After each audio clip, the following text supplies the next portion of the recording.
ကျွန်တော် drum period group လေးထဲမှာဒီမေးခွန်းလေးကိုတယောက်မေးထားတယ်ပြလို့လေ so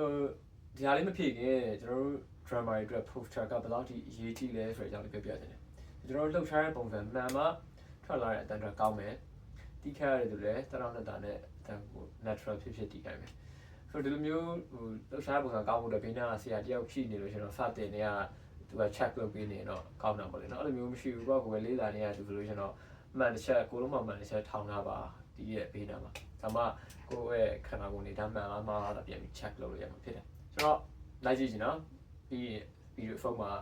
ဒီမေးခွန်းလေးကိုဖြေပေးမယ်အဲ့တော့အရင်ဆုံးထိုင်တဲ့ပုံစံလေးရနေရင်စကြဆိုတော့ဒါဆောက်မှာထိုင်တဲ့ခါမှာကျွန်တော်တို့ခုံးကြီးကိုဒီလိုကြီးတုံမထားပါနဲ့ခိုင်းမှတ်ထားကြလည်းမလိုပါဘူးလက်ကြီးနောက်ပြီးကော့ထားခြင်းပဲကြီးကော့ထားကြလည်းမလိုပုံမှန်လေးထိုင်ရတိုင်းလေးပဲတော်ကြကြလေးထိုင်ပါဘာကြောင့်လဲဆိုတော့ကျွန်တော်ကအချိန်ကြာကြီးတည်ရမှာဖြစ်တယ်ဆိုတော့တရောင်းတတာရှိဖို့လိုတယ်ခန္ဓာကိုယ်ကတရောင်းတတာရှိမှထွက်လာတဲ့အတန်ကလည်း natural ဖြစ်မယ်ဒီမှာကျွန်တော်ခုံးကြီးတွန်းနေမယ်အပေါ်တက်နေမယ်ဆိုဒီလိုကြီးဖြစ်နေမှာလက်ကဒါဆိုလို့မှကြည့်လို့မကောင်းဘူးအတန်တော်လည်းမကောင်းဘူးဟာရဲ့ကြီးအပေါ်ကြီးပဲသွားတည်နေရလေဒီအောက်ကအတန်လေးမပါတော့ဆိုစိတ်ကြီးလို့ဖြစ်တယ်ပေါ့နော်ဆိုတော့အဲ့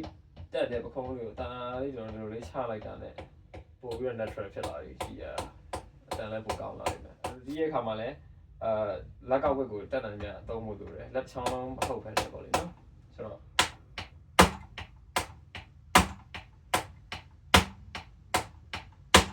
စနေတီးတဲ့အချိန်မှာကျွန်တော်နှစ်ခုလုံး open ဖွင့်လိုက်တာတွေ့ရလိမ့်မယ်နော်1 2ဒါမှကျွန်တော်ပို့ပြီးတော့အတန် snare အတန်လည်းပို့ပြီးတော့နားထောင်တော့ကောင်းမယ် accent လည်းပို့ပြီးတော့ပြီးပြင်မယ်လို့ကျွန်တော် crash တီးတဲ့ခါမှာလည်းခုနကလိုပခုံးကြီး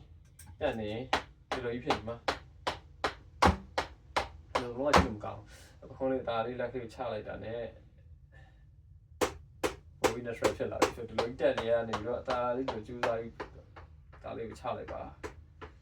ဘိုး natural ဖြစ်လာပြီဒီမှာကျွန်တော်တို့ကတီးရတာဒီလိုကြီးထိုးနေတဲ့ပုံစံမျိုးမဖြစ်စေနဲ့အဲ့ကိုကျွန်တော်တို့ထိုးနေရတော့မဟုတ်ဘူးဒီလိုရိုက်တယ် swing လုပ်ပါဒါမှကျွန်တော်တို့ timing လည်းမှန်မယ် crash ရထွက်လာတဲ့ resonance လည်းပိုကောင်းမယ်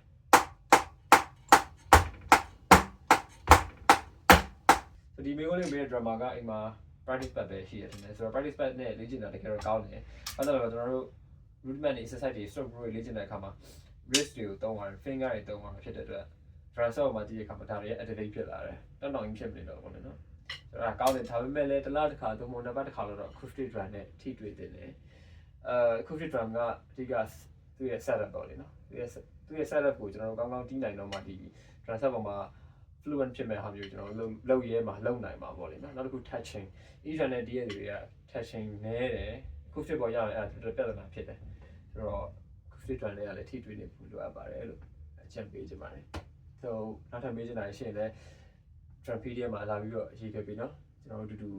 စဉ်းစားပြီးအတူတူဆွေးနွေးကြတာပေါ့